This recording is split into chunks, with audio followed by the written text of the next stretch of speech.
Olá, pessoal, tudo bem? Muito obrigado pela sua audiência. Finalmente chegou a nossa Semana Agroambiental. Hoje é o dia que eu estou abrindo, tenho uma alegria muito grande de abrir a Semana Agroambiental com a presença aqui do meu lado do Daniel Vargas. Aliás, eu quero contar uma história antes, porque a gente tem falado, essa Semana Agroambiental é uma semana, vamos dizer, dos preparativos para as próximas COPs e também um pouco refletindo aquilo que a gente viu na nossa participação nas duas últimas conferências sobre o clima. E eu queria contar para vocês que eu comecei essa história de COP. Quem é o cara que me convenceu a participar das COPs? E disse, o programa Fala Carlão precisa estar na COP. Foi esse moço aqui. Você lembra disso, Daniel? Tudo bem, querido? Tudo bem, Carlão? Bom demais da conta. Obrigado por... Eu lembro até o dia, nós estávamos lá na Fiesp, você me chamou e falou, Carlão, eu acho que você tinha que participar das COPs. Eu, como sou um bom aluno, viu? Vindo de você, eu falei, esse acho do Daniel virou uma certeza para mim que eu tinha que estar. Tivemos no Egito, a primeira conversa que nós tivemos na COP lá de Sharm el-Sheikh foi contigo. Foi. E então acho que eu me sinto até na obrigação de abrir essa semana com a sua presença aqui. É uma honra muito grande para nós. Eu que agradeço, Carlão. Muito feliz que você abraçou essa discussão que acontece das COPs, que há alguns anos deixou de ser só um espaço para discutir clima. Sim. E é cada vez mais um local privilegiado de reunir lideranças produtivas para falar sobre economia e o futuro. Pois é.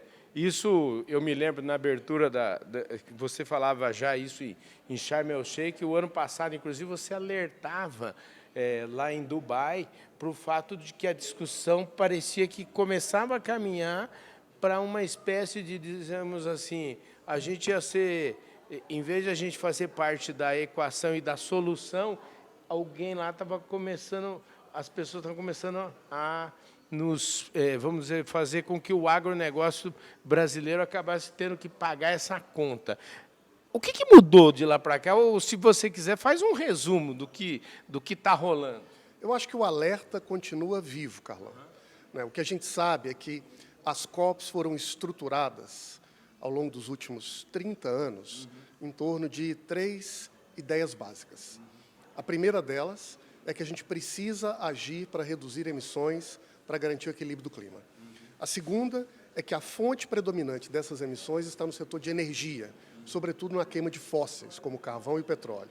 E a terceira é que alguns países têm responsabilidade prioritária para resolver esse problema, porque deram causa ao problema. E assim se organizou a discussão ao longo dos últimos 20 anos, passando pelo Acordo de Paris e por aí vai. Agora, nos últimos anos, a gente está vendo essas cartas se embaralharem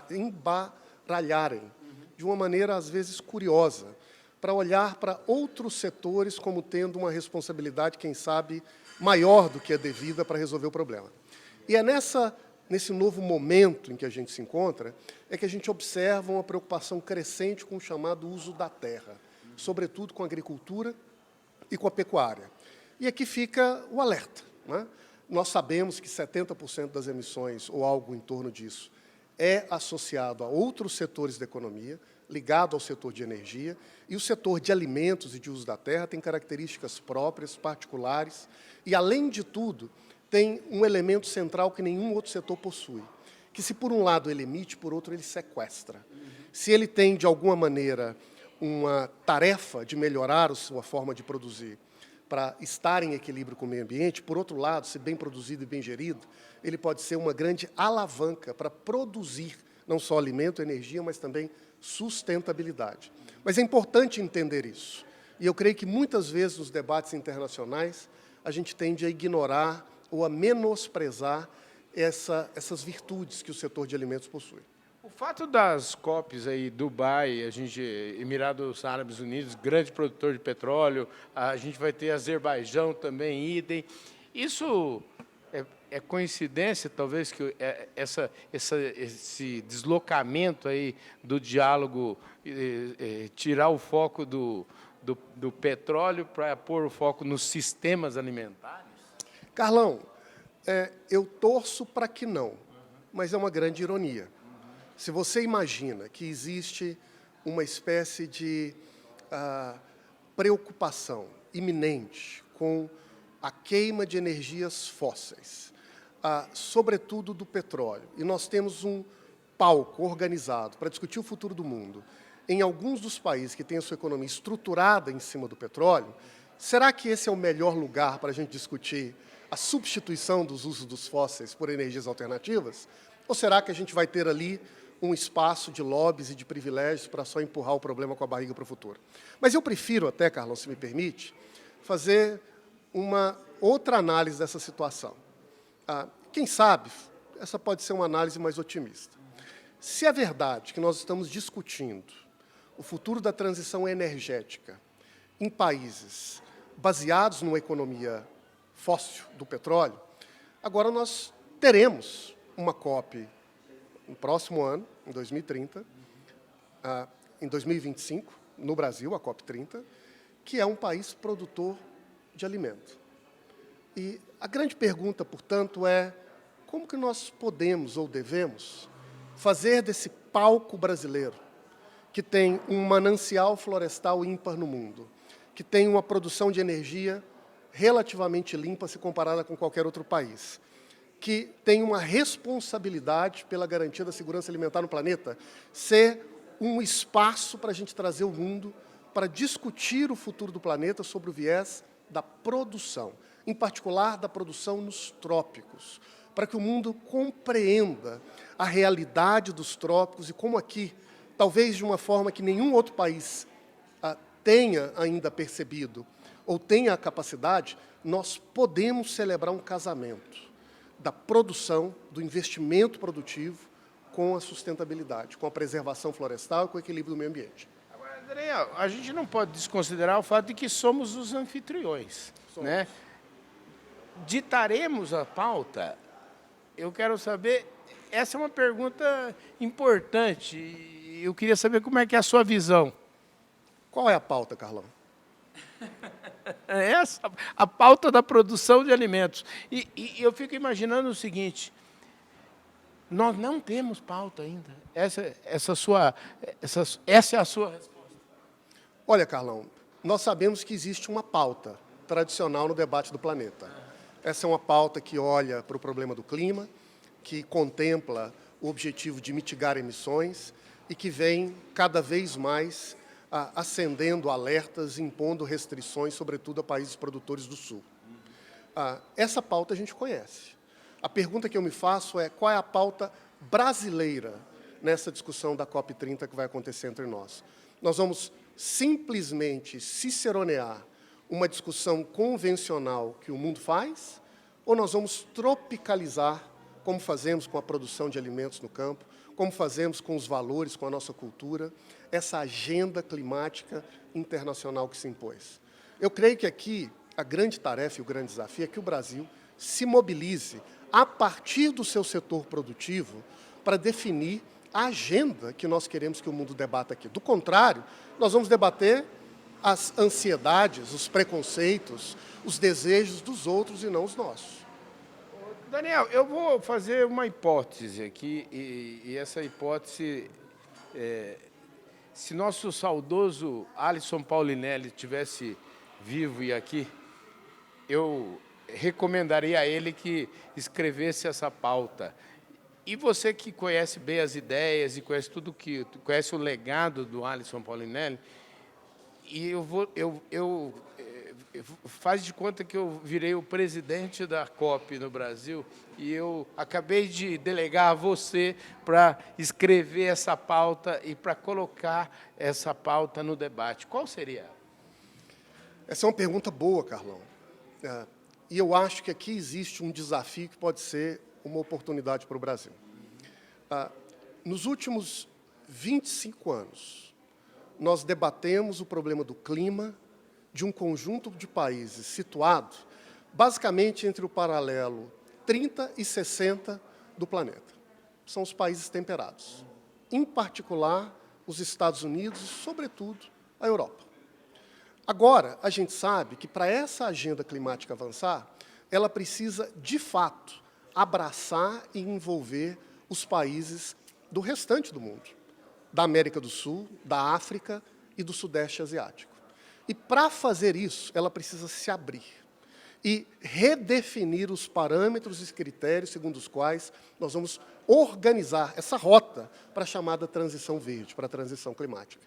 A grande questão é se nós aqui seremos capazes de trazer o mundo para discutir essa verdadeira globalização da agenda climática, que não passa, a meu ver, de uma tarefa de tropicalização do regime de organização produtiva, sobretudo nesse mundo do cinturão tropical. E fazer isso, Carlão, é absolutamente decisivo, porque existem aqui, a meu ver, 2 ou 3 questões que não podem ser ignoradas de nenhuma maneira. A primeira delas é o desafio da segurança alimentar. Nós sabemos que essa é uma tarefa mundial fundamental. E sem garantia de segurança alimentar, Carlão, acredite, não haverá nenhum compromisso ou acordo sobre a agenda climática global que seja para valer. Então, a segurança alimentar tem que estar no centro das discussões climáticas no planeta. O Brasil pode e deve ser protagonista nisso. A segunda é que nós sabemos que a realidade do mundo tropical é diferente da realidade do mundo temperado. Nós temos aqui uma espécie de estufa a céu aberto. Nossos países nessa região são máquinas de fotossíntese, capazes de converter fumaça em alimento, energia e em serviços ambientais. Isso precisa ser precificado e reconhecido no balanço global. Nós não podemos ignorar essa realidade, zerar a linha de base e pressupor que tudo que aconteceu no passado não importa. Importa. Importa que nós temos um maior maciço florestal. Importa que nós tenhamos aqui capacidades de clima, de produção ímpares. E isso precisa ser reconhecido. E a terceira ideia, Carlão, é entender que essa agenda global é uma agenda de negociações e de pactos. Tradicionalmente, a gente vai às COPs e a gente percebe essa queda de braços, essa tensão entre Estados Unidos, Europa e cada vez mais China e um pouco Índia. Agora, o cinturão tropical precisa entrar nesse jogo. Nós precisamos de uma espécie de clube dos países tropicais organizados para destemperalizar essa agenda climática internacional e olhar para a realidade do nosso mundo, não como uma realidade excepcional, mas como uma verdadeira realidade do planeta. Nós somos o planeta. É o mundo temperado que ignora ou que ainda desconhece as particularidades da nossa região. Agora, você trouxe um assunto que eu acho fundamental, e até a gente comentava aí também sobre os números do IBGE a respeito da segurança alimentar aqui no Brasil, da segurança alimentar em alguns países da África também. Eu queria como é que esse tema casa com meio ambiente, como é que esse tema, se não for tratado, pode, inclusive, desmoralizar totalmente todas as conversas sobre meio ambiente. Bom, eu acho que clima é, na verdade, o efeito de um conjunto de compromissos e de agendas que são negociadas e debatidas nas COPs e no mundo. Né? A grande questão é como nós vamos garantir as condições econômicas e sociais para que a gente tenha um desenvolvimento que não gere um impacto climático indesejado. Na base dessas condições está, naturalmente, a fonte de energia, está a maneira como os países produzem, mas eu estou dizendo que há um outro elemento que não pode jamais ser ignorado, que é a segurança alimentar. O IBGE faz uma análise periódica, com base em análise em domicílios, da situação da segurança alimentar no Brasil. E numa pesquisa que foi divulgada há poucos dias pelo Instituto, alguns dados chamam a atenção. O primeiro deles é que a região do Brasil que tem o problema mais grave de fome, de insegurança alimentar crítica, é a região norte. E aqui é onde está a Amazônia. Na verdade, a gente já sabe disso. Né? Lá, 7,7% dos domicílios ainda convivem com a fome, comparado com 2% no sul e menos de 3% no sudeste. Mas o que me chamou mais atenção foi perceber que, entre os estados da região norte, e porque é a região norte onde o problema é mais grave, entre todos os 27 estados, unidades da federação no Brasil, aquele que hoje lidera o ranking da fome no Brasil é o Pará. O mesmo Pará que, em menos de 18 meses, vai abrigar o maior evento global para a negociação e discussão do futuro do clima e do desenvolvimento sustentável. O que eu sustento e o que eu creio é que não faz sentido, em um ambiente marcado pela fome nesse grau, em que 1 em cada 10 domicílios ainda convive com a falta de alimento, discuta uma agenda climática, uma agenda ambiental, desconsiderando esse fenômeno, esse fato. O que a gente precisa é encontrar uma sinergia entre essas discussões e dizer que, para que o mundo consiga estruturar economias menos poluentes, para que o mundo consiga realizar a sua transição sustentável, ele não pode deixar de segundo plano o compromisso preliminar básico, o pilar 1 da segurança alimentar. Garantir uma produção de alimentos que alimente as pessoas, para que elas possam parar de pé sozinhas, é a base, a partir da qual nós vamos também discutir condições de transição energética, condições de transição produtiva, melhoria no uso da terra e desenvolvimento do planeta. Do contrário, Carlão, o risco que nós corremos é que essa agenda seja percebida como uma agenda de uma alta elite, de uma classe média que não sabe o que é fome, que vive no luxo e que acha que o restante do planeta compartilha das mesmas preocupações. Nós sabemos, aqui entre nós temos amigos que dizem, né? Uma pessoa com fome talvez não seja uma pessoa que esteja nas condições ótimas para pensar em valores nobres como o equilíbrio do clima, como justiça. Uma pessoa com fome é uma pessoa no desespero, capaz de qualquer coisa. Ou seja, temos que trazer isso para o centro do debate imediatamente. A COP30 não pode ser a COP só da floresta ou só da natureza. Na verdade, isso ela já será. Ela precisa ser a COP da segurança alimentar planetária. Maravilha. Gente do céu, eu não podia começar essa Semana do Meio Ambiente de maneira mais contundente. Querido, é o seguinte, muito obrigado pela sua gentileza de falar conosco e de abrir esse tema. Eu quero que você volte aqui, nós vamos falar um pouquinho de crédito de carbono também e você vai contribuir bastante com esse assunto também, viu? Sempre com o maior prazer conversar com você, Carlão. Maravilha, gente. Olha só, essa semana promete demais o que vem por aí. Fiquem ligados, porque a Semana Agroambiental só está começando aqui no nosso programa. Fala, Carlão!